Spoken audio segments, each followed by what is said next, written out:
जय हिंद बच्चों, नमस्कार। इस वीडियो में हम सभी वर्ष 2023 से 24 सेशन जो होने वाला आप सभी का यूपी बोर्ड 2023 से 24 क्लास 10th के जो विद्यार्थी हैं उनका हिंदी का नया सिलेबस जो यूपी बोर्ड के द्वारा जारी किया गया है उसको देखने वाले हैं।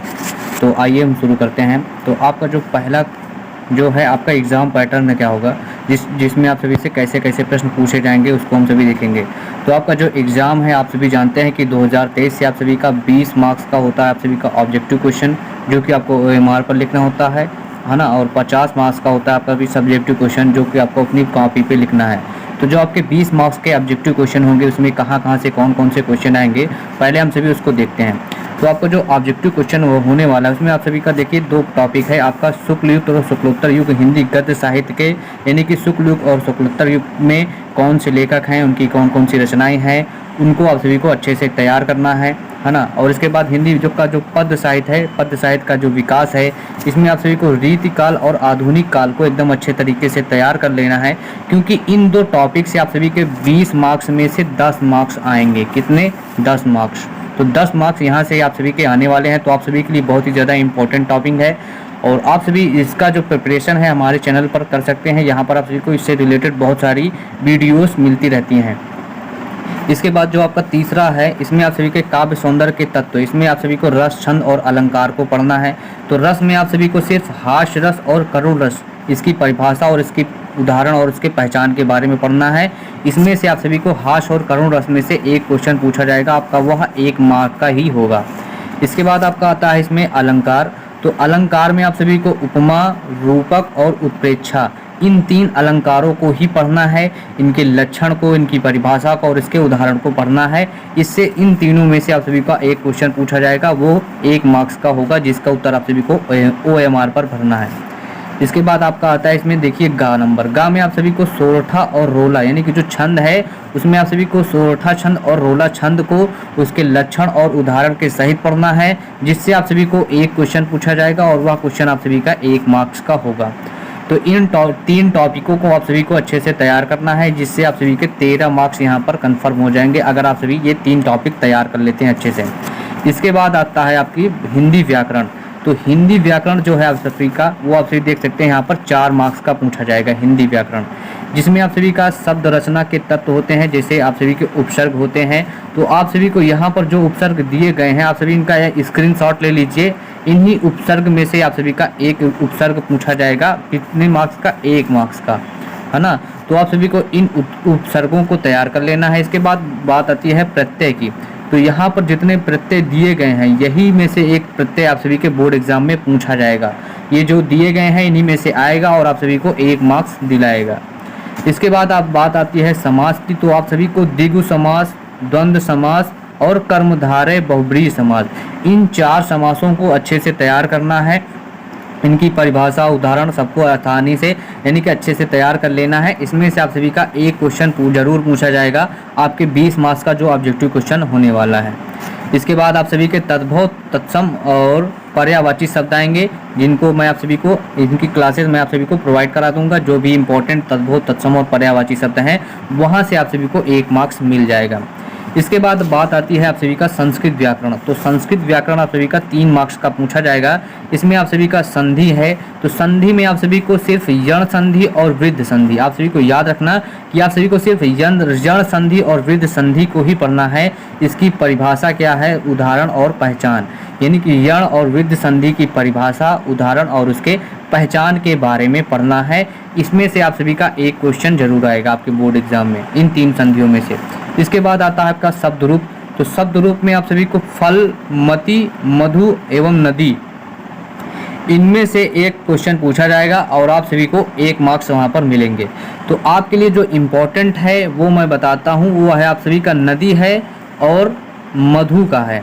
तो ये दोनों जो हैं इम्पोर्टेंट, इनको आप सभी अच्छे से तैयार करिए। इनमें से आप सभी के बोर्ड एग्जाम में एक जरूर आएगा, है ना। तो इसके बाद आता है सभी का शब्द रूप के बाद धातु रूप। तो धातु रूप में आप सभी को पठ और हस, ये दोनों धातु रूप बहुत ही ज़्यादा इंपॉर्टेंट है। इसके आप सभी को लट, लोट, विधिलिंग और लिट लकार और लंग लकार, इन सभी को अच्छे से तैयार कर देना है। इन दोनों का, पठ और हस का, इन्हीं में से आप सभी को मिल जाएगा आपके बोर्ड एग्जाम में देखने को। इसके बाद आता है आप सभी का सर्वनाम। तो सर्वनाम में आप सभी को तद और युष्मद को अच्छे से तैयार कर लेना है ना। तो यहाँ से आप सभी के जो 20 मार्क्स के ऑब्जेक्टिव क्वेश्चन पूछे जाते हैं उसका यह सिलेबस था कि कहाँ से आपके जो 20 मार्क्स के ऑब्जेक्टिव क्वेश्चन पूछे जाएंगे, उसमें कहाँ से क्वेश्चन आएंगे।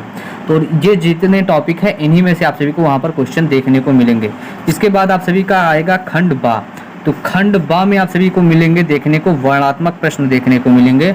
और जो आपका खंड बा होगा इसे आप 50 पूर्णांक का होगा। इसको आप सभी को जो बोर्ड की कॉपी होगी उसी में आप सभी को इसको लिखना होगा। वहाँ पर जो बोर्ड एग्जाम में जो कॉपी मिलेगी उसमें आप सभी को इसको लिखना है। तो यहाँ पर देखिए सबसे पहला जो क्वेश्चन आएगा वो आएगा आप सभी का गद्य हेतु निर्धारित जो आपके पाठ्य वस्तु है उसमें गद्यांश पर आधारित एक क्वेश्चन आएगा जो कि आप सभी का 6 मार्क्स का होगा। और 6 मार्क्स देखिए यहाँ पर 3 गुणे 2 में डिवाइड है। कितने? 3 गुणे 2 में। तो जो 3 मार्क्स हैं ये आप सभी का गद्यांश का अनुवाद करने के लिए मिलेगा और 2 मार्क्स होगा इसके संदर्भ में। तो संदर्भ कैसे लिखना है और गद्यांश का व्याख्यान यानी कि गद्यांश को कैसे लिखना है इसके ऊपर मैं आप सभी को बहुत ही जल्द एक वीडियो प्रोवाइड करा दूंगा, जिससे आप सभी का ये जो 6 मार्क्स है वो कंफर्म हो जाएगा। इसी प्रकार जिस प्रकार गद्यांश है इसी प्रकार आप सभी के हिंदी के पद्यांश पर आपका एक पद्यांश पूछा जाएगा। जो आपके पद्य के पाठ हैं उन्हीं में से एक पद्यांश पूछा जाएगा और यह भी 3 गुणे 2 यानी कि 3 गुणे 2 मार्क्स तो आप सभी को इसके संदर्भ का मिलेगा और 3 मार्क्स मिलेगा हिंदी में उसकी व्याख्या करने के लिए। तो यहाँ पर देखिए गद्यांश और पद्यांश से आप सभी का 12 मार्क्स का क्वेश्चन आएगा, आपके लिए बहुत ही ज़्यादा इंपॉर्टेंट है। तो आप सभी के लिए मैं एक इंपॉर्टेंट बता देता हूँ कि कौन से ऐसे पाठ हैं जिनसे पद्यांश आएंगे। तो आप सभी को याद रखना है, चाहे वो गद्यांश हो चाहे वो पद्यांश हो, तो आपके जो बुक है बुक के शुरू के 3 पार्ट जितने हैं, चाहे वह गद्यांश है चाहे पद्यांश है, उसके 3 पार्ट शुरू वाले जितने हैं उनको अच्छे से तैयार कर लीजिए। आप सभी को इन 3 पाठों में से गद्यांश और पद्यांश आपके बोर्ड एग्जाम में देखने को मिल जाएंगे और आपके जो 12 मार्क्स हैं आसानी से कंफर्म हो जाएंगे, है ना।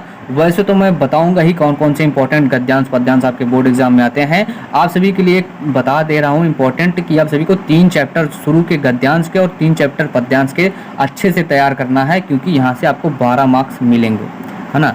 इसके बाद बात आती है संस्कृत का। तो संस्कृत से भी आप सभी का गद्यांश पूछा जाएगा और संदर्भ में अनुवाद पूछा जाएगा। यहाँ पर आप सभी देखिए 2+3 यहाँ पर दिया गया है। यहाँ पर 3 गुणे वाला नहीं है, 2+3, 2 मार्क्स आप सभी को संदर्भ का मिलेगा और 3 मार्क्स मिलेगा आपको हिंदी में अनुवाद करने के लिए, है ना। तो यहाँ पर ये 5 मार्क्स का पूछा जाएगा, है ना। और इसके बाद आता है संस्कृत का पद्यांश भी देने लगे हैं ये लोग। पहले श्लोक दिया जाता था, तो श्लोक या पद्यांश आप सभी को लिखने का आएगा, तो संदर्भ सहित लिखना है। और ये देखिए ये कितने मार्क्स का है, 2+3 यानी कि 2 मार्क्स का संदर्भ होगा और 3 मार्क्स का आप सभी का हिंदी में अनुवाद होगा। तो यहाँ से आपके 4 टॉपिक क्लियर हुए। 5वां टॉपिक है आप सभी को निर्धारित खंड काव्य, कथानक का चरित्र चित्रण और तथ्य पर आधारित। तो आप सभी को एक खंड काव्य दिया जाएगा जो कि आप सभी का 3 नंबर का होगा। और आप सभी के खंड काव्य जो होते हैं आपके ज़िले के अकॉर्डिंग होते हैं, अलग अलग ज़िलों में आता है। जब आप सभी अपने टीचर से पूछेंगे तो आप सभी को बता देगा कि आपके ज़िले में कौन सा खंड काव्य आता है। फिर बात आती है नंबर 6 पर।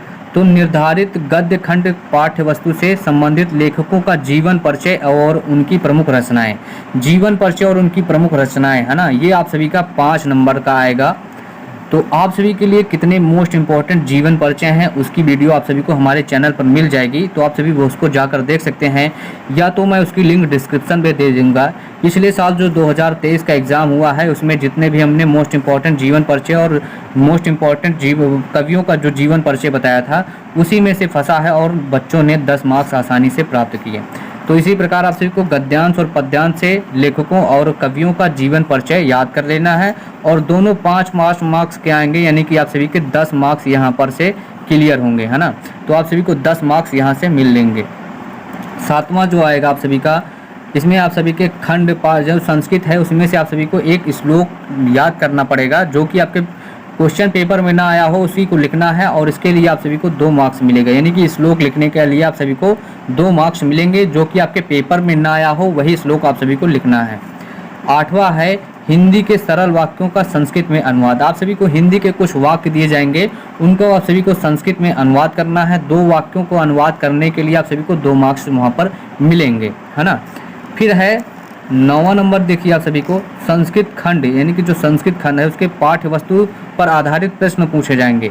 तो इसके लिए हमने इम्पोर्टेंट क्वेश्चन जो थे आपके संस्कृत के, उसके हमने एक वीडियो बनाई थी जिस पर लगभग 7000 बच्चे देखे हैं, उसको 7 के बच्चे देखे हैं। और उसी वीडियो में से देखिए आप सभी को, उसके कमेंट बॉक्स में जाकर देखिए, वहाँ से आप सभी को देखिए कि हर क्वेश्चन जो हमने कराया था वो आपके बोर्ड एग्जाम में आया हुआ है और इस 2023 में भी आया था। तो बच्चे वहाँ से आप सभी देख सकते हैं कि आसानी से उन्होंने 2 मार्क्स अपना कंप्लीट कर लिया। तो आप सभी उस वीडियो को जरूर देखें, उसकी लिंक भी मैं आप सभी को डिस्क्रिप्शन बॉक्स में दे दूंगा। और आपके लिए वीडियो बहुत ही ज़्यादा इंपॉर्टेंट है, 15 मिनट की वीडियो से आप सभी का 2 मार्क्स वहाँ पर कन्फर्म जरूर हो जाएगा, है ना। तो ये आप सभी के लिए बहुत था। और 10वां नंबर जो आता है आप सभी का निबंध, है ना। तो निबंध आप सभी को देखिए किस किस टॉपिक पर याद करना है। वैज्ञानिक पर याद करना है, सामाजिक और धार्मिक, सांस्कृतिक, आर्थिक समस्याएं, जनसंख्या, स्वास्थ्य, शिक्षा, पर्यावरण, ये आप सभी को याद कर लेना। इससे ये हर साल आता है। यातायात के नियम, ये भी आ सकता है। तो आप सभी के ये जो सिलेबस था उसको हमने कवर कर दिया, जो 20 मार्क्स का ऑब्जेक्टिव क्वेश्चन का था और 50 मार्क्स का सब्जेक्टिव क्वेश्चन। इन्हीं में से आप सभी को बोर्ड एग्जाम में क्वेश्चन देखने को मिलेंगे और कहीं से क्वेश्चन नहीं आते हैं। आप सभी अगर अच्छे से तैयारी करेंगे तो आप सभी हिंदी में 90+ मार्क्स आसानी से गेन कर पाएंगे। चाहे आपकी राइटिंग ख़राब होगी तो आप सभी 85+ ला लेंगे। अगर राइटिंग ख़राब भी है तो अगर आप सभी सही उत्तर लिख कर आते हैं तो 85+ ला लेंगे आसानी से। तो आप सभी का आशा करता हूँ आप सभी को यह जो आपका जो सिलेबस है वो आसानी से समझ में आया होगा। और हिंदी के इम्पोर्टेंट क्वेश्चन की क्लास आप सभी को शाम को यहाँ पर मिलती रहेगी। शाम को 7 बजे हमारी क्लास होंगी आपसे डेली, तो आप सभी वहाँ पर ज़रूर ज्वाइन करें। यहाँ पर आप सभी को मैं क्लास 10th हिंदी के जितने भी मोस्ट इंपॉर्टेंट क्वेश्चन होंगे उसको मैं हल कराऊंगा। तो मिलते हैं आप सभी से नेक्स्ट वीडियो में। और अगर आप सभी ने हमारे चैनल को सब्सक्राइब नहीं किया है तो इसको सब्सक्राइब करें और अपने दोस्तों के साथ भी इस वीडियो को शेयर करें, है ना। और वीडियो को लाइक भी ज़रूर करें जिससे हमें भी एक मोटिवेशन मिलता है। तो मिलते हैं आप सभी से नेक्स्ट वीडियो में।